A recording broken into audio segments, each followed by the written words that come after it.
Alright, so yes, I'm pretty late to the entire Mackenzie controversy regarding Metroid Prime 4. I had written a script, but I didn't really have much to say that was different from what everyone else was saying, until now at least.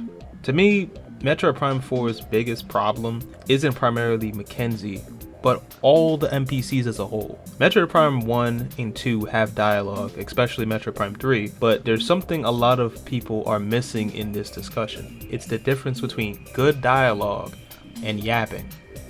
People like to bring up Metroid Prime 3 as a gotcha in terms of defending Mackenzie and the other NPCs, but this is an easy self-report for people that don't play the games. Metroid Prime 3 is a great game, but in the terms of the Metroid Prime trilogy, the fanbase often pushes it away from both Metroid Prime 1 and 2 nowadays.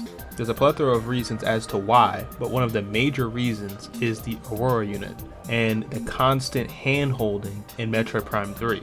In these types of games, hand-holding to this degree can actively ruin the experience, and it really did for me on my first playthrough of Metroid Prime 3.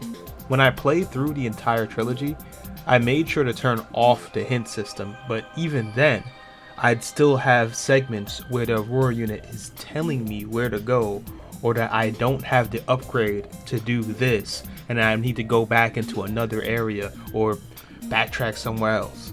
In Metroid Prime 1 and 2, the only hints were from the hint system on the map, which, yeah, they were kind of annoying, but, it was vaguely pointing you in a direction, or the type of hint that you would get in a dialogue from, say, one of the Luminoff guys in Metroid Prime 2. He would tell you, hey, you gotta go here and do this, but vaguely tell you. That was really the only hint that you would get. Prime 2 didn't have spoken English dialogue, but it did have readable dialogue, and mostly it was one-sided conversations since Samus doesn't speak in any of these games. But it's easy for this dialogue to get annoying too if overdone. That's why they're brief, and afterwards the game leaves you alone. When a dialogue is overdone and the game doesn't know how to be quiet, that's when we've got yapping. Yapping that defeats the entire purpose of isolated exploration. Exactly what Metroid is about. If you're going to do dialogue, be like Metroid Prime 2 and make it quick, then throw us to the wolves afterwards. That's the whole point of these games, and that's why people find them so fun to this day.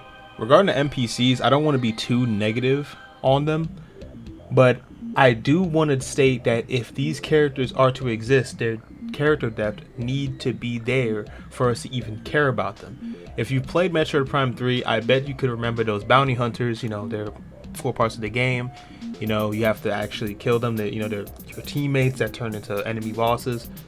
What I liked about Prime 3 is that the bounty hunters were different species and stood out from one another, not only in appearance but in power.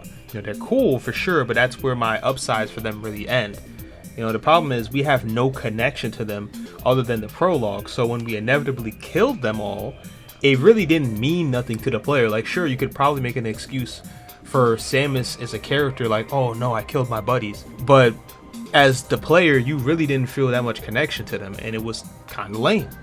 I think these Federation troopers have it worst, honestly. Like, they're all human, albeit like they're different classes, but human, and probably have no real personality. Like, seriously, in the trailer where they're introduced, 2 different soldiers are talking about, I can't wait to get back home to my family. I can't wait to see my family. Like, I had no interest in anyone but my family. Now it's a little different.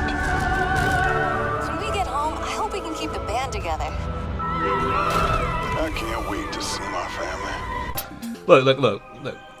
It's not bad for a character to want to see their family, but I think it's very lazy and tear-jerky to get people to care about a character, not by their depth, but by attaching a very common core element to them, like family. So it's like you're watching a villain about to kill an innocent character, right? And said innocent character screams, I have a family. Like, it's so overdone, and I think we could have just done something different. The Galactic Federation, strangely enough, in Metroid Prime 2, when they were introduced, well, they weren't introduced, I don't think they were introduced in Metroid Prime 2, but when they were shown in Metroid Prime 2, they were kind of cool, even though you don't really get to interact with them. By the time you reach there, they're all fucking dead.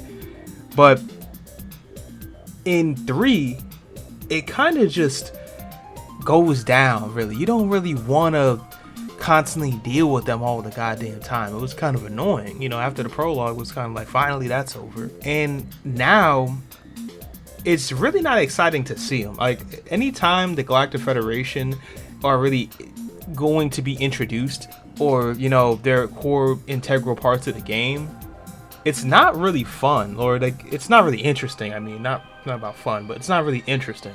And I think this is a missed opportunity for some aliens to show up. Like, you know, you can introduce some different alien species that are actually friendly.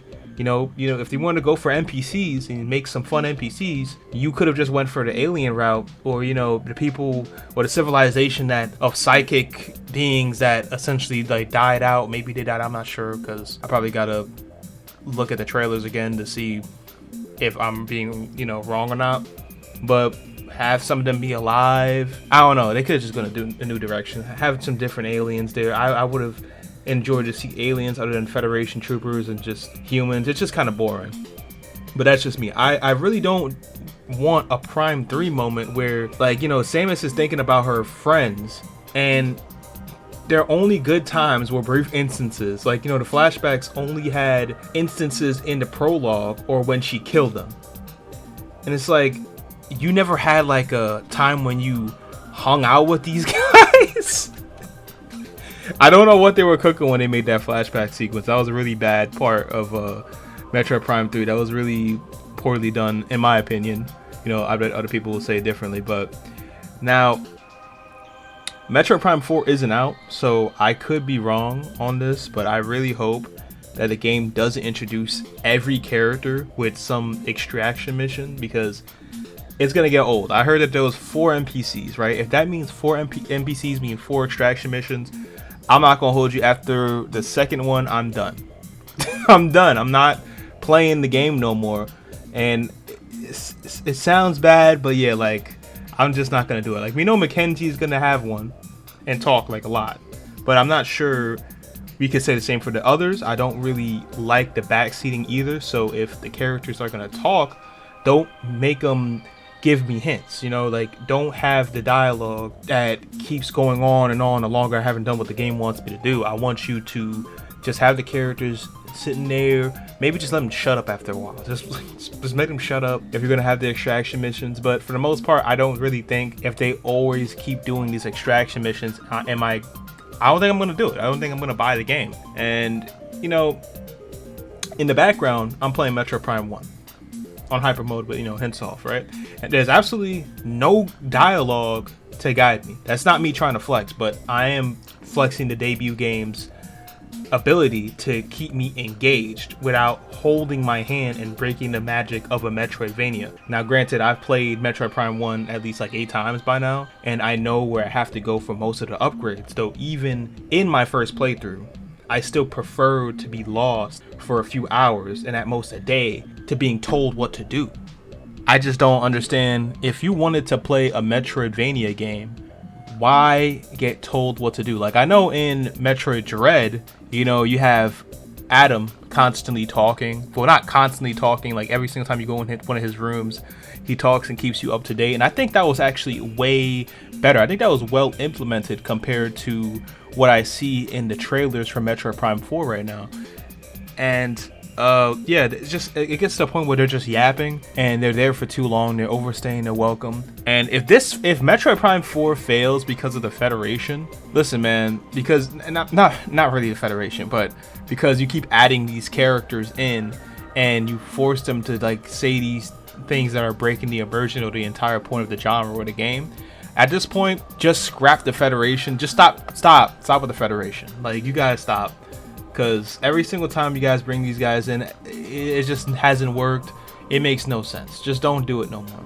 You know, I'm still excited for Metroid Prime 4, but like not so excited to pre-order. Like, you know, no game could ever have me do that. No game could ever have me pre-order, nor, you know, buy the game without waiting for a review or seeing a review. At least not without like some incentive. So, you know, if you'd like to hear my thoughts on Prime 4. You know, sometimes after it releases, give a video a like, you know, subscribe and comment if you want to see that. But, you know, remember, just never pre-order or buy a game before knowing its worth. You know, video games, especially as of recently, are some of the only products in the world that can release, not work, be falsely advertised, be complete horseshit, or all three, and you'll have no chance at a refund. So just don't risk it. If you value your money, don't risk it. Speak with your money, because your money has power. You know, if you just don't buy the game and you don't like it, then they won't release games like that, or they won't release a game that sucks absolute shit, right? Because we could always have another Other M release and won't know it till it's too late, because we've already dropped our money on it, and then when we actually play the game, it's dog shit and we hate it, and then we're gonna clown the game into oblivion. So anyway, I hope you liked the video, and you know, stay tuned for others.